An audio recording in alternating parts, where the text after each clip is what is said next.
don't know. There's a lot of great talent in NXT. Obviously, recently we had Breezango go back. We have them kind of going in a thing with the Forgotten Sons. I don't care too much about the Forgotten Sons, but I really do like Jackson Riker. And I thought they were pretty good this week, so that's really nice. You've got great women on the roster. Though some people might disagree with me. I'm a big fan of Dakota Kai, for instance. I think she does really good stuff. But even though I think her character is a bit weak, she could use a little bit more. I kind of like that she's not quite as happy-faced as she used to be, though. I like that she's got a bit more of a rugged appeal now, so that's good. So I like Dakota Kai personally, but yeah. And not only that, but they've made good stars out of people like Matt Riddle, Trevor Lee. You have this whole Trevor Lee, Trevor Lee. Man, I'm mixing everybody up right now. NXT right now is Cameron Grimes. He was Trevor Lee. But Keith Lee, and then you've got this Dominik Dijakovic match that's happening because they're in a pretty cool feud right now. I'm trying to remember all these things off my top of my head. There's a lot of people in wrestling right now, a lot of cool feuds. NXT is just great. Adam Cole is a great champion. I love Adam Cole as champion. The cool return with Tommaso Ciampa is amazing. I'm a big fan of Tommaso Ciampa. When I was in Lafayette, Louisiana, and New Orleans, Louisiana, in the Monday Night Raw and the Tuesday Night SmackDown, after Elimination Chamber in February, I got to be in the crowd when all the 4 different NXT talents debuted up on the main roster between Ricochet, Aleister Black, Tommaso Ciampa, and Johnny Gargano for the 2 episodes that at least Tommaso Ciampa and Johnny Gargano were there. They had their time up on the main roster, and then obviously Ciampa had to leave from being hurt, and it kind of ruined their whole storyline that was going on in NXT. But I got to be in the crowd, and though not many people knew who they were, I was freaking out in the corner. I was having so much fun there, and if anybody was there, they could attest that I was just a big mark.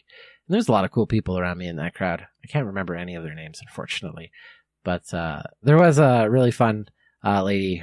She was there with her son, and it was just fun. Anyways, but besides that, NXT I still think is taking second place because AEW I think is obviously first place in this. Now AEW has been putting on such good shows, so I've watched the first 3 episodes. I would say this kind of judged on the first 2 episodes, but what we've kind of established so far is that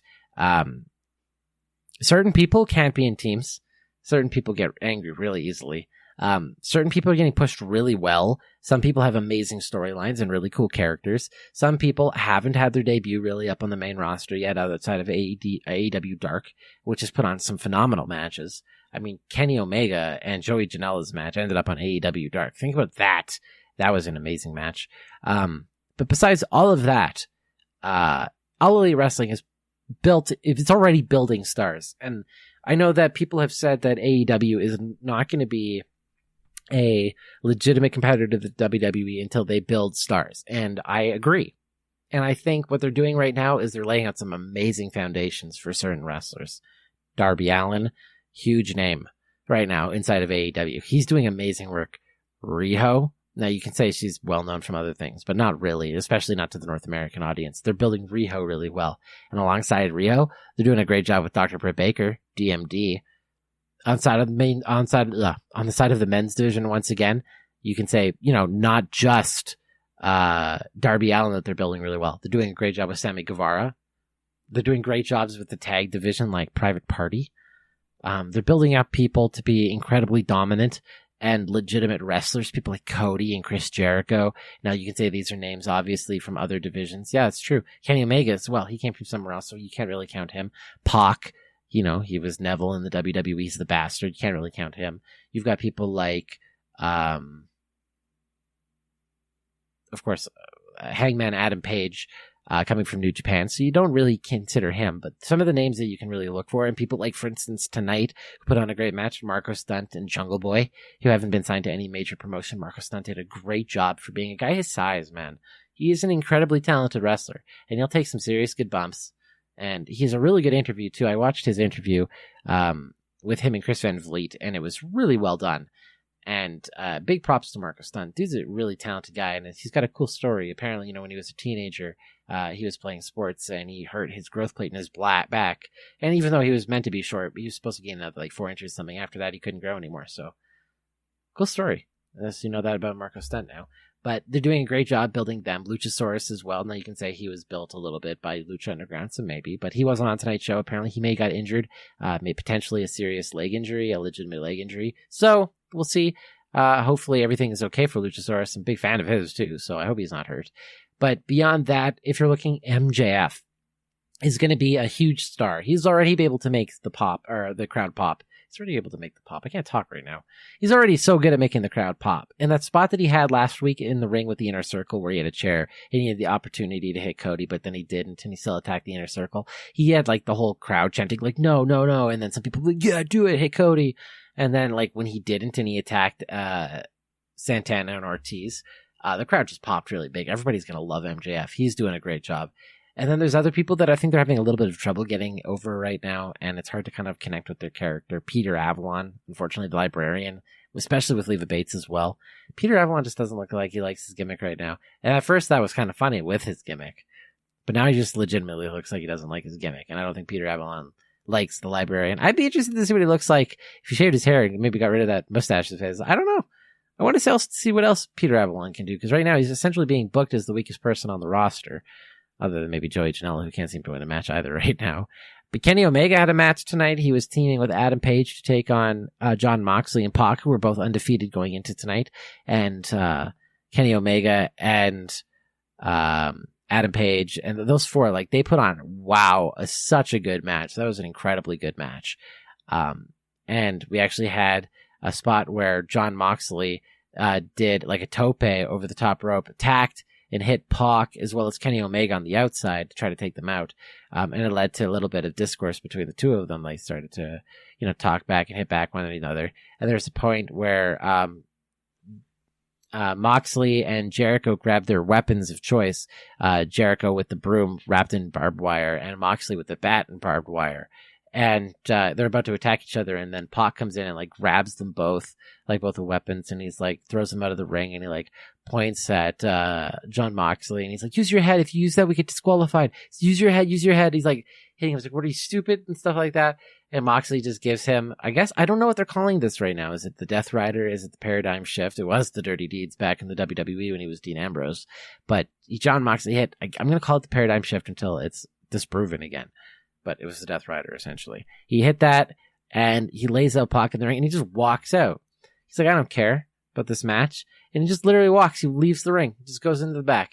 And in the meantime, inside the ring, we have Adam Page hitting the Deadeye, and then we had Kenny Omega hitting the V-trigger, and he like pins Pac. And Pac, he takes the pin. Pac gets pinned, and Kenny Omega, they get the win. So that was technically Pac and Moxley's first loss inside of AEW, and that set up a match for them next week. That's going to be a crazy thing going on next week, because we have the tag tournament brackets more solidified now. So at the very beginning of the night, we had SCU come out. So we had Christopher Daniels and Frankie Kazarian come out, and they were going to be taking on Best Friends, Chuck Taylor and Trent Beretta. But just before the match was about, like, as they were coming to the ring, they got attacked by the Lucha Bros, and they both took out Christopher Daniels. So instead, Scorpio Sky had to wrestle in his place, and he wasn't really happy about it, so that's a shame. But they ended up picking up the win against Best Friends, and not only that, in the night we had the team of Jurassic Express taking on the Lucha Bros inside their bracket, and it was a hell of a show for Marco Stunt and Jungle Boy, because in this specific match there was no Luchasaurus. Like I said, he was injured, so they took on the Lucha Bros. The Lucha Bros are so good, though. They're such a good tag team, and they just played with Marco. There was a point when Pentagon was doing a Zero Miedo, and he like pushed Marco Stunt like into the ring, like the ring ropes, with just his hand as he was putting down his Miero, because like Marco's so small in comparison to him. But they had some amazing offense. He had some great tag team work there between Marco Stunt and Jungle Boy. And I always love that Jim Ross calls him Jungle Jack Perry. Like, I love that, because obviously his father's Luke Perry. But so that happened, but we had Lucha Bros win. So moving on into the semifinals of the tag team tournament. the semifinals? Yeah, the semifinals, because we're going to have Private Party taking on Lucha Bros next week. And not only that, but we're going to have the team of SCU taking on the Dark Order next week. So whether it's going to be Christopher Daniels or it's going to be Scorpio Sky again, I'm not necessarily sure. So, but those matches both take place next week. Tonight we also had a match between Darby Allin and Chris Jericho in a street fight. And holy crap, was that crazy. Darby Allin is insane.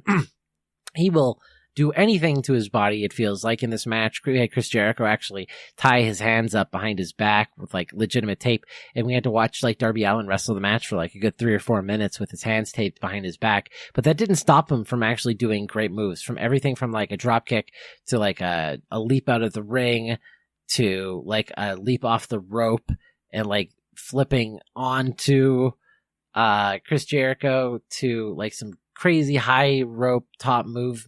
He did all this without his hands. Dude literally is going to kill himself one of these days. But hey, that's what he's doing him, man. And he does a great job. And I don't think he goes too far necessarily. He feels like he's safe most of the time, though he does take some gnarly bumps and take some wicked risks with his body for sure. But hell, he just main evented an AEW match against Chris Jericho for the AEW World Heavyweight Championship. Though Chris Jericho did win, he actually had to have help from Jake Hagar, which I'm going to call Hagar, but it's Hagar. I don't know. It depends on who you're asking. Right now, the only person who's officially announced him in ring has been Chris Jericho, and he calls it Hagar. But that could be maybe like Sammy Hagar. I don't know. I don't know what his reason is. Hagar, though, whatever it is. He came in, he pushed Darby Allin when he was on the top rope from the outside and make him wipe out inside the ring before he was about to do a coffin drop with his hands tied behind his back, which would have been amazing. The coffin drop, obviously, he just jumps back and he lands with his back and hits the person with his like shoulder, neck, upper body area. Excuse me. Yeah, but besides that, AEW is just doing amazing work. We had this phenomenal match between Riho and Dr. Britt Baker, where the storyline led up to Dr. Britt Baker landing her finisher, which is like that mandible claw thing. But just as she hits that, Riho rolls her up for a 3 count, and then she can't get out of it because she was focused so much on her finisher, and Riho gets another win. Riho is incredible. I love Riho. I don't know what's going on with my throat right now. Excuse me. You know, I'm a professional podcaster, right? You think I would have water here too. But I'm just too excited to talk about wrestling. But essentially, that's what I would consider the ratings for wrestling right now. It's like Raw and SmackDown at the bottom of this like major top 5 right now. And I didn't even get to include New Japan, which I would consider above Raw and SmackDown. Heck, I bet Impact is better than it right now. Who knows? I actually am not watching Impact, so I do not know for sure. Ring of Honor, I bet, is better than it as well. There's probably a lot better than main roster WWE right now, but because they're at the bottom of the list of the people who I'm including, they're at the bottom. In third place, we have NWA Power, which is charming, and it's the least amount of material to watch every week. So if you want to start with something light and classic, that's the best place for you to go. And it's got a really cool look, and I really love the branding of NWA right now. I think it's really great. Their champion, Nick Aldis, is phenomenal. You have Lance Archer as their Lance... I keep saying that. Lance Storm. James Storm. I can't remember anything right now. As the American champion.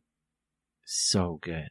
It's a great show. Just go watch it. I'm learning about it right now. It's one of those promotions that I don't actually have too much familiarity with, just outside of the 2 episodes that I've seen. So just like you, I'm learning that.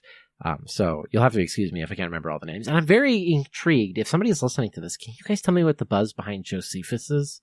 Like, a lot of people hate him, but apparently he's a beloved character. And I don't understand.